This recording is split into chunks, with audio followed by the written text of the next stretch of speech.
बिस्मिल्लाहिर्रहमानिर्रहीम। अस्सलाम वालेकुम नादरीन, आप यूट्यूब चैनल देख रहे हैं। मैं इमरान ख़ान हूँ। नादरीन, सबसे पहले तो अमेरिका से एक ख़बर है और ये बड़ी ख़बर है।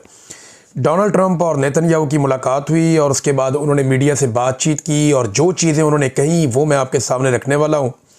एक तरफ तो पहले आप अपने जहन में ये रखें कि 2 दिन पहले पाकिस्तान के जो वज़ीर ख़ारजा हैं और डिप्टी वज़ीर आज़म हैं इसहाक़ डार साहब, उन्होंने ये स्टेटमेंट दिया था कि पाकिस्तानी फ़ौज गज़ा नहीं जाएगी अगर उन्हें हमास को गैर मुसल्लह करने का टास्क मिला तो पाकिस्तानी फ़ौज अगर हमास को गैर मुसल्लह नहीं करेगी तो फिर कौन सी फ़ौज करेगी? आपको ज़रा जायज़ा लेना पड़ेगा। बहुत सारे मुल्क जो हैं वो मना कर चुके हैं। यानी तुर्की के हवाले से इसराइल को तहफ़्फ़ुज़ात हैं और तुर्की के साथ बेहतरीन ताल्लुक़ होने की वजह से आज़रबाईजान ने मना कर दिया है। मलेशिया इसका हिस्सा नहीं बन रहा। पाकिस्तान के अंदर शदीद किस्म का रद्द-ए-अमल है। इंडोनेशिया जो है वो अपनी फ़ौज भेजने का दावा कर चुका है और वादा भी कर चुका है। वो ये कहते हैं कि वो अपनी फ़ौज भेजेंगे। लेकिन जितने भी अरब ममालिक हैं, चाहे उसमें कुवैत है, उसके अंदर जो यमन है, यमन तो बिल्कुल नहीं जा रहा, ईरान भी नहीं जा रहा, इराक़ भी नहीं जा रहा, शाम भी नहीं जा रहा, मिस्र भी शायद इसमें नहीं जा रहा। उनके साथ तो पहले ही लड़ाई चल रही है इसराइल का। उनका गोलान हाइट्स का एक अलग से प्रॉब्लम है। फिर सऊदी अरेबिया, यूएई और कतर, ये ममालिक भी अपनी फ़ौज नहीं भेज रहे, जबकि ओमान भी अपनी फ़ौज नहीं भेज रहा। तो ये फिर बाकी मुल्क कौन से बच जाते हैं जो अपनी फ़ौज भेजेंगे? तो पाकिस्तान ने क्योंकि ख़ुद से ऑफ़र किया हुआ है और अमेरिका की जानिब से पाकिस्तान का शुक्रिया अदा किया गया कि पाकिस्तान ने ऑफ़र किया है कि हम अपनी फ़ौज गज़ा में भेजेंगे उस कार्रवाई के लिए जो कार्रवाई अमेरिका चाहता है। जो एक करारदाद है उसमें वोट देकर पाकिस्तान अपने अज़म का इजहार कर चुका है कि हमास को गैर मुसल्लह किया जाएगा और एक स्टेबलाइजेशन फोर्स वहाँ पे भेजी जाएगी गज़ा में। अब पाकिस्तान उसका हिस्सा बनता है और हमास को गैर मुसल्लह नहीं किया जाता, तो ये क्या कहानी हुई? ये तो फिर तो सारा मामला ही गोल हो गया। अब इसहाक़ डार कहते हैं कि पाकिस्तानी फ़ौज गैर मुसल्लह करने नहीं जाएगी। डोनाल्ड ट्रंप क्या कहता है, ज़रा वो सुने। डोनाल्ड ट्रंप की मुलाकात होती है नेतन्याहू से और एक तो ये है कि नेतन्याहू ईरान के ऊपर अब अटैक कर सकता है दोबारा से, यानी खित्ते में एक नई जंग शुरू हो सकती है।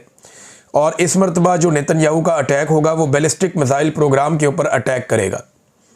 जब एक सवाल पूछा गया डोनाल्ड ट्रंप से कि क्या आप ईरान के ऊपर हमला करने की इसराइल को इजाज़त देते हैं, तो डोनाल्ड ट्रंप ने कहा जी बिल्कुल, बैलिस्टिक मिसाइलों के लिए हम हाँ कहते हैं कि उनके ऊपर अगर ईरान पे अटैक करता है, ईरान की बैलिस्टिक मिसाइल्स की जो टेक्नोलॉजी है उस पर अगर अटैक करता है इसराइल, तो ठीक है, हम हाँ कहते हैं।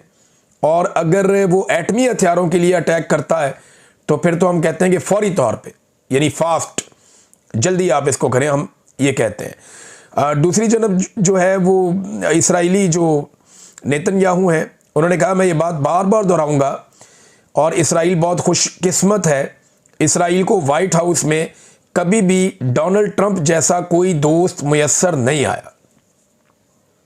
मैं फिर आपको बता दूं कि इसराइल ने कहा कि वाइट हाउस में कभी भी डोनाल्ड ट्रंप जैसा कोई ऐसा बंदा नहीं आया जो इसराइल का इससे बढ़ के दोस्त हो। और ये बात मैं बार बार कहूँगा, कभी ऐसा नहीं हुआ। हमें बेहतरीन दोस्त मुयस्सर है और इस हवाले से हम खुशकिस्मत हैं। और इसराइल जो अपना एक अवार्ड है जो सिर्फ वो इसराइल के अंदर ही देता है, उन्होंने कहा जी वो अवार्ड अब हम डोनाल्ड ट्रंप को भी देंगे। डोनाल्ड ट्रंप बहुत खुश था। डोनाल्ड ट्रंप ने इस मौके पे कुछ बातचीत की है और कुछ अहम चीज़ें हैं जो मैं आपके सामने रखता हूँ। अब इसमें एक तो आप ये ध्यान में रखें कि डोनाल्ड ट्रंप ने कहा, और ये बात उन्होंने की हमास के हवाले से और इसराइल के हवाले से। उन्होंने कहा जी इसराइल जो है वो 100% अमल दरामद कर रहा है जंगबंदी के मुआहदे पर। हालांकि सारी दुनिया ये जानती है कि बेशुमार कत्लेआम उसके बाद से लेकर अब तक हो चुका है जब से जंगबंदी हुई है। और जो कत्लेआम हुआ है वो इसराइल के ऊपर ही बार बार इल्ज़ामात लगते हैं। आलमी इदारे भी कहते हैं और आलमी सतह पे हुकूमतें भी यही कहती हैं और इसराइल की मजम्मत भी की जाती है। लेकिन डोनाल्ड ट्रंप कह रहे हैं कि इसराइल ने 100% अमल दरामद किया है अमन मुआहदे के ऊपर। फिर वो बार बार ये भी कह रहे हैं कि इसराइल जो है वो ठीक है, हमास जो है वो खिलाफ वर्जी करता है। हमास के बारे में डोनाल्ड ट्रंप की राय ठीक नहीं है। फिर डोनाल्ड ट्रंप ने एक और बात की हमास के हवाले से। उन्होंने कहा जी हमास को फौरी तौर पे गैर मुसल्लह होना पड़ेगा और हमास को इसके लिए बहुत कम वक्त दिया जाएगा। अगर हमास फौरी तौर पे गैर मुसल्लह हो जाता है तो ठीक है, और अगर हमास हथियार नहीं डालता। अच्छा, ट्रंप ने ये दावा भी किया कि हमास ने खुद इस बात पे एग्री किया था या इत्तफाक किया था कि वो हथियार डाल देगा, जबकि हमास के जो लोग हैं वो बार बार इंटरनेशनल मीडिया को ये बता चुके हैं कि हमने कभी भी गैर मुसल्लह होने का नहीं कहा, क्योंकि यहाँ पे इसराइल का कब्ज़ा है तो हमारी मज़ामत कब्ज़े के ख़िलाफ़ है, तो हम हथियार डाल नहीं सकते। अगर एक फ़लस्तीनी रियासत बन जाए और वो इंतज़ाम संभाल ले तो उस रियासत के सामने हम हथियार डाल सकते हैं, अदरवाइज़ हम किसी और के सामने हथियार क्यों डालेंगे। हमास बार बार ये कहता रहा है। अब एक मरतबा फिर डोनाल्ड ट्रंप ने इस पर बड़ा ख़बरदार किया और उन्होंने ये कहा कि हमारे पास 59 यानी 59 ऐसे ममालिक हैं जो गज़ा में जाकर हमास को ख़त्म करने पर तैयार हैं। यानी अगर हमास खुद से गैर मुसल्लह नहीं होता तो ये ममालिक जाएंगे और जाकर हमास को ख़त्म करेंगे और इसका कला कमा कर देंगे और इसराइल को खुद कुछ भी नहीं करना पड़ेगा। ये भी डोनाल्ड ट्रंप ने कहा। उसने कहा हम ऐसा नहीं चाहते लेकिन ये करना पड़ जाएगा अगर हमास अपने आप को गैर मुसल्लह खुद से नहीं करता। तो ये जो 59 ममालिक हैं, क्या इन ममालिक के कौन से नाम हैं? देखें, यूरोप के जो ममालिक हैं वो हमास को एक दहशतगर्द तंजीम तो समझते हैं। वो ये कहते हैं कि हमास दहशतगर्द तंजीम है, वो ये कहते हैं, लेकिन इसके बावजूद वो ये कहते हैं कि इसराइल ने फ़लस्तीनियों का बहुत बड़े पैमाने पर कत्लेआम भी किया है। और मुझे नहीं लगता कि वो ममालिक इस लड़ाई के अंदर पड़ेंगे। अब बहुत सारे ममालिक मुसलमान हैं जिनका तस्करा किया जाता है, लेकिन 57 इस्लामी ममालिक की एक फ़ौज बनी हुई है। अब उनमें बेशतर ममालिक के नाम मैं आपके सामने ले चुका हूँ जो ममालिक इस बात पे एग्री नहीं करते कि वो जाएंगे और जाकर गज़ा के अंदर हमास को गैर मुसल्लह करेंगे। पाकिस्तान के वज़ीर ख़ारजा का बयान कुछ और कह रहा है और पाकिस्तान के आर्मी चीफ और पाकिस्तान के वज़ीर आज़म जो हैं वो इंटरनेशनली कुछ और करके आ गए हैं। अब हुआ क्या, ये इसहाक डार को स्टेटमेंट क्यों देना पड़ा? और डोनाल्ड ट्रंप ने स्टेटमेंट दिया कि नहीं, ये मुसलमान ममालिक जो हैं वो हमास को तबाह कर देंगे और इसराइल को कुछ नहीं करना पड़ेगा। ये जो ममालिक जिनका जिक्र वो डोनाल्ड ट्रंप कर रहे हैं स्टेबलाइजेशन फोर्स के हवाले से, और पाकिस्तान उसका हिस्सा बनने के लिए खुद से पेशकश कर चुका है। पाकिस्तान ने खुद कहा कि हम इसका हिस्सा बनना चाहते हैं, अपनी अर्जी डाली पाकिस्तान ने इसमें। अब मामला ये है कि ये फील्ड मार्शल आसिम मुनीर का और शहबाज शरीफ का फैसला तो था, लेकिन उस पर अमल दरामद के लिए उन्हें पाकिस्तान के अंदर एक कॉन्सेंट चाहिए। देखिए, जाके फील्ड मार्शल ने या शहबाज शरीफ ने तो नहीं लड़ना तो पाकिस्तान के फौजियों ने है, और पाकिस्तान के अंदर इस पर रद्द-ए-अमल बड़ा सख्त है, इदारे के अंदर भी बड़ा सख्त रद्द-ए-अमल है। और ये बहुत मुश्किल एक्टिविटी है कि पाकिस्तान की फ़ौज जाए और जाकर हमास को गैर मुसल्लह करे और फ़लस्तीनियों के साथ एक लड़ाई लड़े। उन फ़लस्तीनियों के साथ एक लड़ाई लड़े जो फ़लस्तीनी गुज़िश्ता कई दहाइयों से अपनी लड़ाई लड़ रहे हैं और पाकिस्तान उनकी मॉरल सपोर्ट करता चला जा रहा है आलमी सतह पे। ये बिल्कुल ऐसे ही है कि जैसे पाकिस्तान कश्मीर चला जाए और कश्मीरियों के साथ लड़ाई शुरू कर दे भारत की ईमा के ऊपर कि आप भारत को तंग ना करें, हम आपके साथ नहीं तो जंग करेंगे।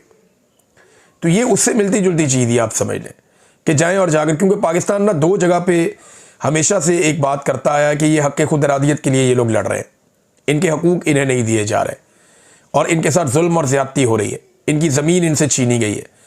एक पाकिस्तान ये मुकदमा रखता रहा है हमेशा फ़लस्तीन के हवाले से, और एक रखता रहा है पाकिस्तान हमेशा ये मुकदमा कश्मीर के हवाले से।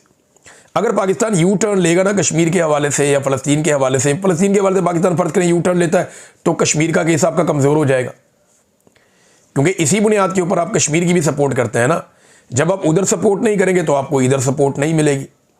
बहरहाल कश्मीर के मामले में तो पाकिस्तान के जर्नैल कह चुके हैं कि आप कश्मीर को भूल जाए। ये हमें जनरल बाजवा ने पब्लिकली कहा था कि कश्मीर को आप भूल जाएं और इंडिया के साथ ट्रेड करें, ताल्लुकात को नॉर्मलाइज करें, लेकिन इंडिया ने पाकिस्तान का पानी रोक लिया। अब हमारे पास एक फील्ड मार्शल है, इसके बावजूद हम इंडिया से अपना पानी नहीं खुलवा पाए। हाँ, हम ये ज़रूर कर रहे हैं कि हम लोगों के घर गिरा रहे हैं। ये खबर आप देखें एजाज सैयद साहब की, बड़ी तकलीफ दे खबर है। बहरहाल ये डोनाल्ड ट्रंप ने जनाब ये कहानी दे दी सारी, और अब मुमकिन तौर पे हमला हो सकता है ईरान के ऊपर भी। नादरीन, ये खबर दी है एजाज सैयद साहब ने। वो ये बताते हैं कि इस्लामाबाद के इलाके करी रोड मोज़ा मोरिया मोहल्ला मलकाबाद में कमोबेश 1000 घरों की आबादी अपने मलकियती हकूक़ के साथ रावल इनक्लेव नामी सोसाइटी में रह रही है, जिनके पास डीसी ऑफिस से मुंतकिल शुदा ज़मीन के कागजात और यूटिलिटी बिल्स मौजूद हैं। उन्हें बिजली का बिल भी आता रहा, गैस का बिल भी आता रहा, बाकी बिल भी आते रहे, और उनके पास सरकारी कागज़ है कि हम इन घरों के मालिक हैं, और बाकायदा वहाँ पे एक अप्रूव्ड सोसाइटी है जिसके अंदर उनके घर हैं। अब वो ये कह रहे हैं कि DHA इस आबादी के करीब पहुंच गया है। ये डिफेंस हाउसिंग अथॉरिटी, ये भी फौज का एक झेली अदारा है। अब DHA इस आबादी के करीब आ गई है। कीमती ज़मीन को खाली कराने के लिए federal employees government housing authority मुतहर्रिक हो गई है और 2 घर गिरा दिए गए हैं। बाकी को कल 12 बजे तक का वक्त दिया गया है। एक तरफ DHA की ताकत है और दूसरी तरफ ये कमज़ोर लोग हैं, यानी तवज्जो हमारी इसी तरफ रहेगी, कारोबार की तरफ ही रहेगी। देखें ना, अभी एक खातून ये कह रही थी कि ये फील्ड मार्शल के लिए फतूहात का साल है। 2 घर तो फतह कर लिए रातों रात, बाकी घरों को अल्टीमेटम दे दिया गया है, कल 12 बजे तक का उनको भी फतह कर लिया जाएगा। उधर कराची में एक बच्चा जो है वो खुले मैन होल में गिर गया। हमारे पास फील्ड मार्शल है, इसके बावजूद हमारे बच्चे जो हैं वो मैन होल्स के अंदर गिर रहे हैं, उनका इंतकाल हो रहा है। वो फिक्सेड वाले वहाँ पे गए, जाके उन्होंने कहा जी हम गटर में ढक्कन रखते हैं, तो पीपल्स पार्टी के जो कारकुन है वो उनको पड़ गए आगे से। उन्होंने कहा जी आप PTI के लोग हैं, आप क्यों ढक्कन रखने आए हैं, आपको हम ढक्कन रखने नहीं देंगे। और उन्होंने ढक्कन रखने से मना करके लड़ाई करके उनको वहाँ से भिजवा दिया। अब अंदाज़ा करें, आपके फिक्सेड के लोग आए, उन्होंने आके कहा जी हम ढक्कन रखेंगे। ये कहते जी आपको ढक्कन हम रखने नहीं देंगे और ख़ुद हम रखेंगे नहीं। यानी अगर आपने किसी और को ढक्कन नहीं रखने देना कि ये PTI के लोग हैं, इनका ढक्कन जो है वो गुनाह होता है रखना, तो भाई आप खुद रख लें। फिर आपकी हुकूमत है सिंध के अंदर, कितनी दहाइयों से आप वहाँ पे हुक्मरानी कर रहे हैं, तो आप खुद गटरों के ऊपर ढक्कन लगा दें और बच्चों की ज़िंदगियों को महफूज बनाएं। अब क्योंकि हर चीज़ का क्रेडिट पाकिस्तान में फील्ड मार्शल को दिया जाता है, जब हर चीज़ का क्रेडिट फील्ड मार्शल को दिया जाता है तो हर खराबी की जिम्मेदारी भी फील्ड मार्शल की होगी। देखें ना, उसूल एक जैसा होना चाहिए ना। अगर शहबाज शरीफ, जरदारी, सारी पॉलिटिकल पार्टीज़, इनकी जमात के वज़रा, सारे लोग मिलकर अगर हर चीज़ का क्रेडिट फील्ड मार्शल को दे रहे हैं, तो फिर एक बात याद रखिए, हर खराबी का क्रेडिट भी फील्ड मार्शल साहब को ही जाएगा। क्योंकि ये नहीं हो सकता कि मीठा मीठा हप हप, कड़वा कड़वा थू थू, ये नहीं हो सकता, फिर क्रेडिट भी जाएगा। मैन होल नहीं है तो फील्ड मार्शल है हमारे पास, वो रिस्पॉन्सिबल है, मैन होल होना चाहिए था हमारे पास। पंजाब हुकूमत खबरें चलवा रही है जनाब कि ज़रई इनकलाब आ गया, मरीम नवाज लेकर आ गई। नवाज शरीफ और मरीम नवाज पंजाब में ज़रई इनकलाब लेकर आए। कौन सा ज़रई इनकलाब लेकर आए? गंदम का किसान इन्होंने रोल के रख दिया। वो गंदम जो आम शहरियों को 3800 से 4000 रुपये मन मिली, किसान से 2000 से 2200 रुपये मन खरीदी गई। यानी जब किसान ने बेचनी थी गंदम तो उसको सस्ता कर दिया ताकि किसान को पैसे ना मिले, और जब माफिया ने गंदम बेचनी थी तो उसको डबल कीमत का कर दिया ताकि माफिया अपना लगाया हुआ पैसा डबल कर ले।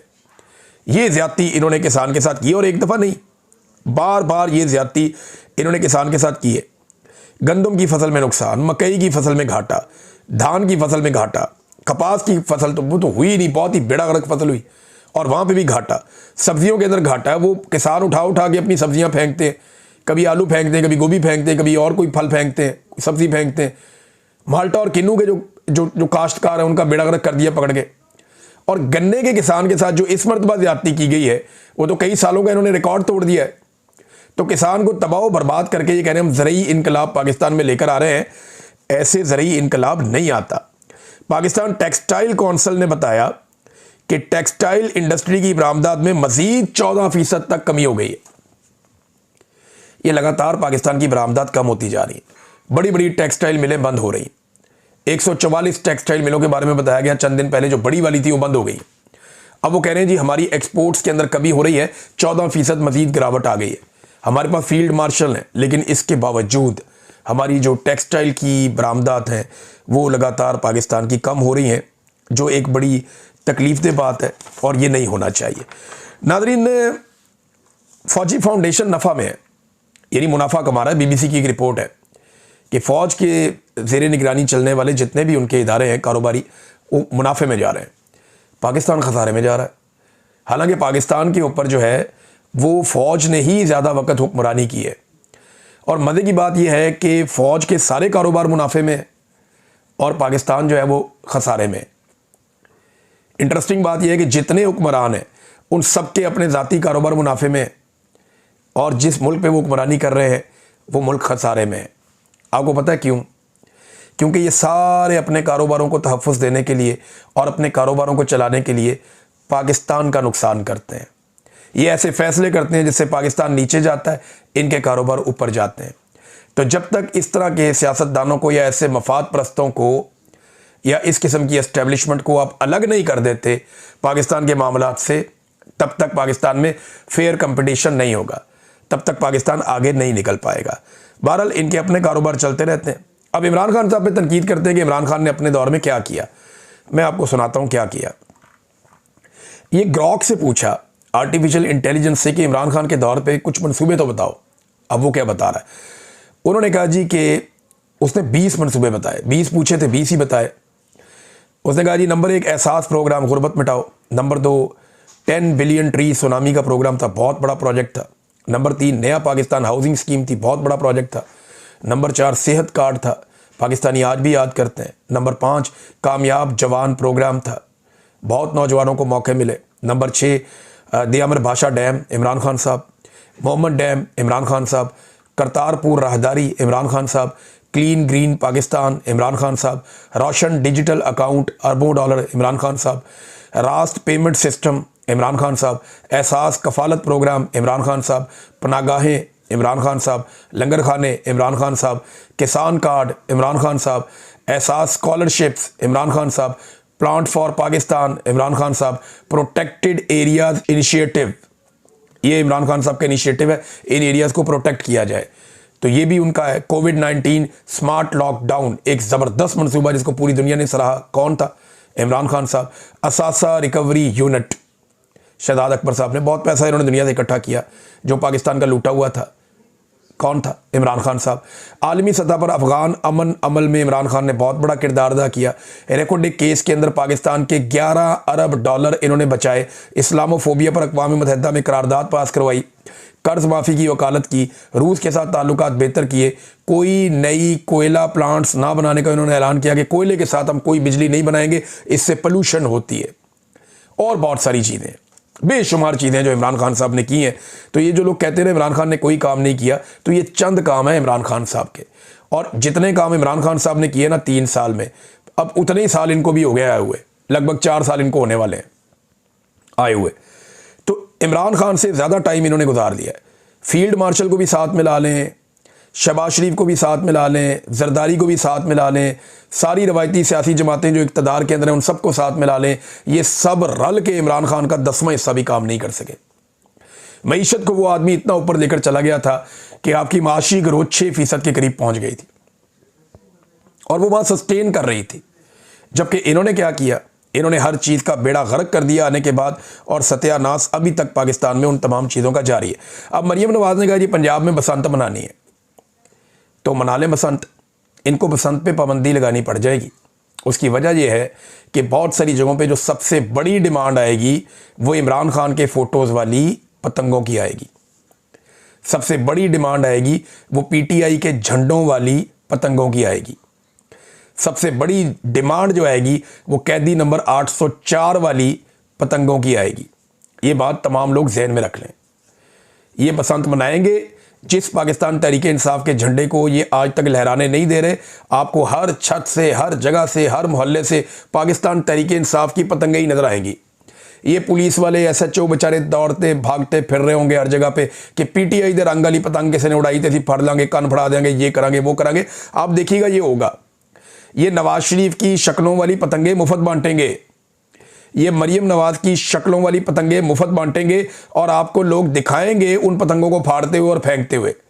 लोग इमरान खान की शक्लों वाली पतंगे उड़ाएंगे, लोग कैदी नंबर 804 वाली पतंगे उड़ाएंगे, लोग पीटीआई के झंडे वाली पतंगे उड़ाएंगे। और आप ये देखिएगा कि पतंगे उड़ेंगी कैसे। इन्हें बसंत पे हमेशा के लिए पाबंदी लगानी पड़ जाएगी। जो इनके साथ होना है बसंत वाले दिन वो मैं आपको पहले बता देता हूँ। अब वो पुलिस वाली जो है शेर बानो साहिबा, वो बज़िद्द है कि जनाब डॉक्टर साहब जो हैं वो मशहूर होने के लिए ऐसा कर रहे हैं, मेरे ऊपर इल्ज़ाम लगा रहे हैं। तो डॉक्टर साहब को मशहूर होने की क्या ज़रूरत है? वो इतने बड़े सर्जन है और आपकी उनके सामने औकात ही कोई नहीं है। आप एक छोटी सी 3rd क्लास पुलिस ऑफिसर हैं, एक नॉर्मल पुलिस ऑफिसर। वो डॉक्टर है भाई, वो बहुत पढ़ा लिखा आदमी है, बड़ा ज़हीन आदमी है, वो इंसानों की जान बचाता है। आपकी इज़्ज़त अपनी जगह पे है, लेकिन आप एक सरकारी मुलाजिम है जिसको कौम तनख्वाह देती है नौकरी करने की। आप में और डॉक्टर की इज़्ज़त में बहुत फ़र्क है। वो आपसे बहुत सीनियर है, उनकी उम्र आपसे बहुत बड़ी है, उनकी आवाम के लिए खिदमत भी आपसे बहुत ज़्यादा है, तो उनकी इज़्ज़त पहले ही आपसे बहुत ज़्यादा है। आप ये कैसे गलतफहमी होगी कि आपकी इज़्ज़त डॉक्टर साहब से ज़्यादा है? डॉक्टर साहब बहुत इज़्ज़त वाले आदमी हैं। अब सवाल ये पैदा होता है कि अगर डॉक्टर साहब ने पहले ही सारा मामला आपके बकौल वो हल कर लिया हुआ था, पैसे वैसे दे दिए थे, तो फिर आपको क्या ज़रूरत पड़ी डॉक्टर साहब को बुलाने की? दूसरा, क्या ज़रूरत पड़ी कि आपकी पुलिस गई और जाकर डॉक्टर साहब के गार्ड को गिरफ्तार किया, उसको लॉकअप में रखा, डॉक्टर साहब के को अपने ऑफिस में क्यों बुलवाया गया, डॉक्टर साहब पे दबाव क्यों डाला गया, ये 3 चेक क्यों डॉक्टर साहब से उस खातून को दिलवाए गए। डॉक्टर साहब तो डेटों के साथ सारी चीज़ें बताते हैं ना। तो शहर बानो साहबा जो हैं वो फंस गई हैं और अब वो ये कहती है कि जनाब मैं, वो धमकी भी लगाती हैं कि शुक्र करें मैं केस नहीं कर रही। तो कर लें लोगों के ऊपर केस, डॉक्टर साहब पे जाके केस करें, डॉक्टर साहब आपको बता देंगे कि आपने क्या किया और कैसे किया। नाज़रीन, सोहराब बरकत साहब को अभी तक नहीं छोड़ा गया। जुल्म की एक दास्तान है जो रकम की जा रही है। 1.25 महीना होने को आ गया, सोहराब बरकत साहब को कैद में रखा हुआ है और उन्हें आज़ाद नहीं कर रही। ये रजीम इतना जालिम और इतना बदतमीज़ हो गया, यानी इन्हें समझ ही नहीं आ रही कि इंसानों की आवाज़ को कुचलते कुचलते ये इंसानियत के सारे तकाज़े ही भूल गए हैं। इन्होंने तो कैंसर ज़दा पेशेंट यास्मीन राशिद साहिबा को नहीं छोड़ा, इन्होंने तो उठा के 2 बहनों को उठा के गिरफ्तार करके अंदर डाल दिया, सिर्फ इसलिए कि वो जमहूरियत की बात करती हैं, वो तनकीद कर देती हैं कि इदारों को अपनी हदूद में रहना चाहिए और अपना काम करना चाहिए। वो सोहराब बरकत को एक इंटरव्यू करने के चक्कर में अंदर डाल दिया पकड़ के, फिर एक के बाद एक मुकदमा बना दिया। वो आगा शेख सरवर साहब बाहर आए, राय गुलाम अली साहब, वो बताते हैं उनको बदतरीन टॉर्चर किया और टॉर्चर करने वाले कहते थे मरियम से माफ़ी मांगो। क्यों मांगे भाई? वो ताड़ी फुप्पी लग दी यार, तुम लोग क्यों कह रहे हो माफ़ी मांगो? तुम्हारा ताल्लुक क्या है इस सारे काम के साथ? उनकी पॉलिटिकल पार्टी जाने, वो लोग जाने, आप क्यों कह रहे हैं कि माफ़ी मांगो? आपका ताल्लुक ना लेना ना देना, बिला वजह माफ़ी मांगो। और वो कह रहे जी आपने क्यों उसको टिकटॉकर कह के मुखातिब किया? वो टिकटॉक बनाएंगे, टिकटॉकर ही कहेंगे और क्या कहेंगे। एक जाली हुकूमत के अंदर आके एक औरत बैठ गई है हुकूमत में, एस्टेब्लिशमेंट ने लाके उनको बैठा दिया जूते पॉलिश करने के बदले में, या तस्मों के साथ लटक के वो आ गई हैं। तो पुलिस को अपनी औकात के अंदर रहना चाहिए। भैया आप तो पुलिस की नौकरी कर रहे हैं, आपको तो आवाम तनख्वाह दे रही है, मरियम नवाज तो नहीं दे रही है आपको तनख्वाह। तो वो जो बात कर रहे हैं उनका डेमोक्रेटिक राइट है, और अगर उससे कोई प्रॉब्लम है तो उनकी पार्टी ये बात करे, आप ये बात क्यों कर सकते हैं? तो टॉर्चर कर रहे हैं नौजवानों के ऊपर। उन्होंने बेचारों ने बताया काफ़ी जुल्म उन्होंने सहा है, अल्लाह रब्बुल इज़्ज़त की मेहरबानी से वो वक्त गुजर गया। लेकिन मेरी गुजारिश है कि इन तमाम लोगों के नाम ज़रूर याद रखे जाएं, ज़रूर इनके नाम याद रखे जाएं और लिख कर रखे जाएं, क्योंकि जब वक्त बदलेगा ना तो इन सबको कानून के सामने जवाबदेह होना पड़ेगा और ये कानून के कटहरे में सब के सब लोग आएंगे। ऐसा नहीं है कि ये लोग बच जाएंगे। पाकिस्तान के साथ नाज़रीन जो हो रहा है वो आपके सामने भी टाउट्स ने नया ऐलान कर दिया और वो ये दावा कर रहे हैं कि जनाब 2 से 3 माह में इमरान खान को GHQ हमला केस में सज़ा हो जाएगी। वैसे जो टाउट्स कह देते हैं ना, उसके बाद वो सिलसिला उस तरफ अदालतों का चल पड़ता होता है। ये एक पैटर्न है जो हम देख रहे हैं, पहले अपने टाउटों से अनाउंस करवाते हैं, उसके बाद सिलसिला उधर को मोड़ देते हैं। लेकिन किस बात में सज़ा देंगे? जिस दिन पब्लिक रिएक्शन आया था आपके जुल्म के नतीजे में, उस दिन तो इमरान खान साहब बाकायदा कैद थे, वो तो बाहर थे ही नहीं, और एक गैर कानूनी कैद, एक गैर आईनी कैद के अंदर वो थे, जिसको अदालत ने गलत करार दिया और आज तक उन्हें उसका इंसाफ नहीं मिला। अब तक के लिए इतना ही। अपना ख्याल रखिएगा, अपने इस चैनल का भी। अल्लाह हाफ़िज़।